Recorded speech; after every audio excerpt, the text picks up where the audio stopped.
21 বছরের ভালোবাসার মানুষগুলোর ভালোবাসাকে বিসর্জন দিয়ে 2 বছরের ভালোবাসার মানুষটার হাত ধরে চলে এসেছিলাম।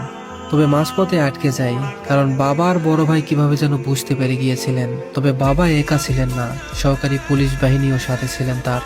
আমি ভয় পেয়ে আবিরের পিছনে লুকিয়ে পড়ি।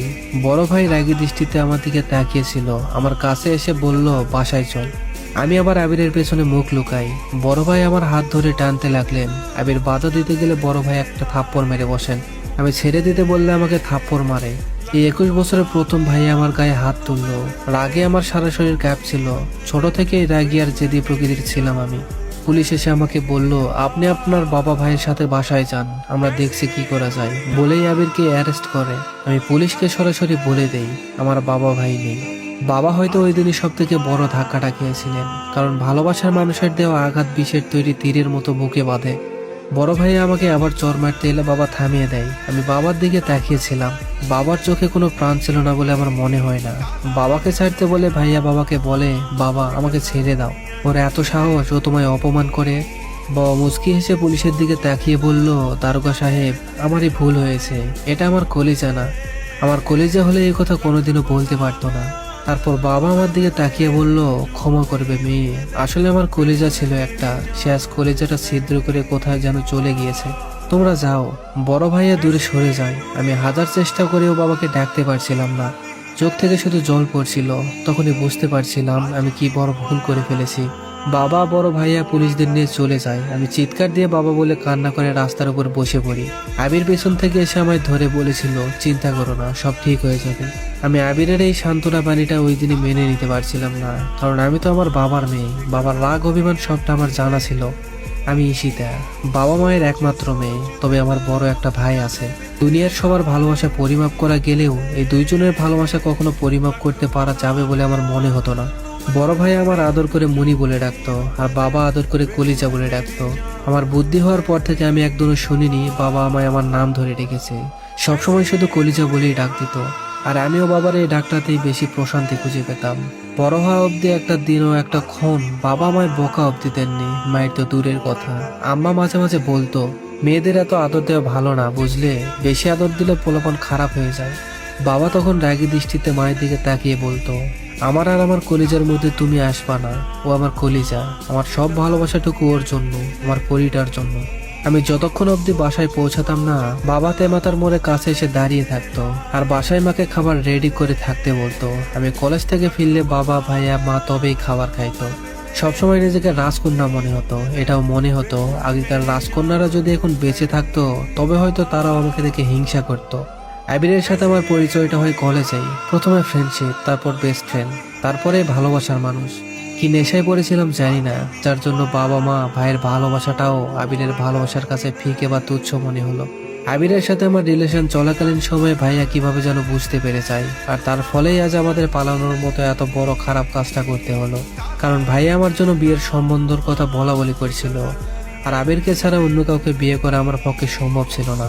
আবিরের বাসাতে ঢুকেই প্রথম যে আঘাতটা পাই আমার শাশুড়ি আর ননদের থেকে, সেটা হলো তারা মুখ বাঁকিয়ে বলছিল, মেয়ে দেখলে ঠিক আছে, বিয়ে করলে ঠিক আছে, তো দেশে কি লম্বা মেয়ের অভাব ছিল? এই ব্যাটলা মেয়ে তোর চোখে পড়লো কেমনে রে? আমি চুপ করে মাথা নিচু করেছিলাম। শুনেছিলাম আবির ওর মায়ের বাধ্য ছেলে, কিন্তু মা পাগল ছেলে এটা জানতাম না। বাধ্য আর পাগলের মধ্যে পার্থক্য আছে। পাগল হচ্ছে ঠিক ভুল বিচার না করেই এক পক্ষ নিয়ে কথা বলে, আর বাধ্য হলো ঠিক ভুল বিচার করে সঠিকটাকে সাপোর্ট করে। আমার ভুল হলেও আবির আমাকে বকতো, আবার যদি ভুল আমার নাও হতো তবুও মায়ের পক্ষ নিয়ে কথা বলতো।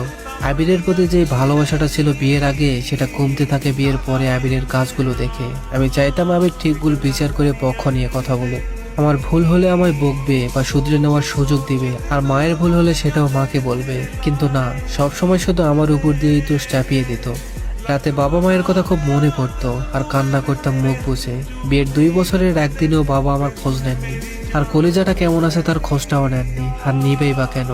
তার কলিজা যে তাদের ভালোবাসাকে অপমান করে নিজের কপালে নিজেই কুড়াল মেরে দোজকে এসে পড়েছে। 3 বছরের মাথায় আমার ফুটফুটে একটা মেয়ে হয়, একদম পরীর মতো। কিন্তু মেয়েটাকে 10 মাস পেটে রেখে বুঝেছিলাম আমার মাও তো আমায় এত কষ্ট করে তার গর্ভে ধারণ করেছিল। আমার মেয়ে যেমন আমার নারী ছেড়ে দুনিয়াতে জন্ম নিয়েছিল, ঠিক সেভাবেই আমিও তো আমার মায়ের নারী ছেড়ে দুনিয়াতে এসেছিলাম। এতটা কষ্ট করে যেই মা আমাকে দুনিয়াতে নিয়ে এলো, তার ভালোবাসাটা আমি কেমনে ভুলে গেলাম? আমার চোখের পানি আমার মেয়ের মুখের উপর পড়ল। আমার মেয়ে নিশিও ঠিক আমার মতোই, একগুঁয়ে জেদি রাগী সব গুণ পেয়েছিল আমার। তবে আমার চেয়ে ওর বাবাকেই বেশি ভালোবাসতো। মাঝে মাঝে চিন্তা করতাম, আচ্ছা সব মেয়েরাই প্রথম ভালোবাসার মানুষটা কি তার বাবা? বাবা কেন হয়? মায়ের চাইতে কেন তারা বাবাকে বেশি ভালোবাসে? এক এক করে পার হয়ে যায় প্রায় 19টা বছর। একদিন নিশি এসে বলল ও নাকি এক ছেলেকে ভালোবাসে। প্রথমে আমি কিছু বলিনি। ছেলে কি করে জানতে চাইলাম নিশির থেকে। নিশি বলে ওরা একই কলেজে পড়ে। তখনই চটটা বসিয়ে দিয়ে বলি, তোর লজ্জা করে না সেম বয়সী ছেলের সাথে প্রেম করিস? গালে হাত দিয়ে নিশি বলল, তোমার লজ্জা যেমন করছিল না আমারও তেমন করে না, বুঝলে? আর আমি ওকে বিয়ে করব, এটা বলেই নিশি কান্না করতে করতে ঘরে চলে গেল। আমি অসহায়ের মতো তাকিয়েছিলাম, চোখ থেকে শুধু জল পড়ছিল। আর ভাবছিলাম, আমার মেয়ে আমার এই কথা বলতে পারলো, আর পারবেই বা না কেন? আমার কর্মের ফল তো আমাকেই পেতে হবে। কিছুদিন পর গ্রামের এক চাচাকে দেখতে পেলাম আমাদের এলাকায়। চাচাকে সালাম দিয়ে প্রথমে জিজ্ঞেস করি বাবা কেমন আছে। চাচা আমার দেখে অবাক দৃষ্টিতে তাকিয়ে বলল, কি বলো মা, তুমি জানো না তোমার বাবা তো 6 মাস আগেই মারা গিয়েছে? কথাটা শোনা মাত্রই শ্বাস নিতে কষ্ট হচ্ছিল। মনে হচ্ছিল আমি মাটির উপরে না, শূন্যে ভাসছি। দৌড়ে বাসায় এসে রুম লক করে বেডের উপর পড়ে যাই, জোরে জোরে কান্না করতে থাকি। আমায় ক্ষমা চাওয়ার সুযোগটাও দিল না বাবা। আমি তো তোমারই মেয়ে বাবা, এত রাগ এত অভিমান করে চলে গেলে বাবা, আমায় ক্ষমা চাওয়ার সুযোগ দিলে না। আমার একটা ভুলের সাজা আমায় সারা জীবনের জন্য দিয়ে গেলে বাবা। বিয়ের পর থেকে অনেকবার চেষ্টা করেছি বাবার সাথে কথা বলা, কিন্তু ফোনের ওপাশ থেকে বাবা বলতো, আপনি ভুল জায়গায় কল দিয়েছেন, এখানে সেই নামের কেউ থাকে না। আমি শুধু চুপ করে বাবার কণ্ঠটা শুনতাম। সেই কণ্ঠটা শোনার জন্য সব সময় উদ্বিগ্ন হয়ে থাকতাম।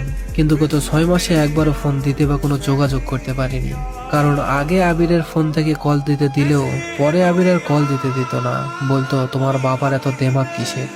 ঈশিতার চোখ থেকে পানি ঝরছে অঝর ধারায়। এই জলধারা কি কখনো থামবে? হয়তো সময়ের সাথে সাথে থেমে যেতে পারে। সময় যেমন মানুষকে সহজ করে তুলতে পারে, ঠিক তেমন ভাবেই সময় মানুষকে কঠিন করেও তুলতে পারে। ভাই, পরিবারকে ছেড়ে গেলে পরিবারের মানুষগুলো কতটা কষ্টে থাকে এবার বুঝছো? যার জন্য নিজের পরিবার ছাড়ার পরিকল্পনা করছো, তার বাড়িতে গিয়ে তোমার সুখ হবে কিনা তুমি নিজেও জানো না। সুখী হতে পারো আবার নাও হতে পারো। পরিবারকে ছেড়ে যাওয়ার আগে একটাবার ভেবে নিও, আজকের গল্পের মতো তোমার অবস্থা হলে কেমন হবে। পরিবার মানবে না, এই অপশনটা জীবনে রেখো না।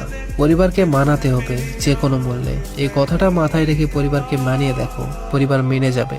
পরিবারকে না মানিয়ে পরিবারের একটা মেয়েকে নিয়ে চলে গেলে পরিবারের মানুষদের অনেক কষ্ট হয় ভাই।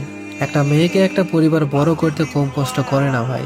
একটা মেয়ে একটা পরিবারের কলিজা, তাই পরিবারের কলিজা ছিনিয়ে নিয়ে যাওয়ার আগে একবার না 1000 বার ভেবে দেখো।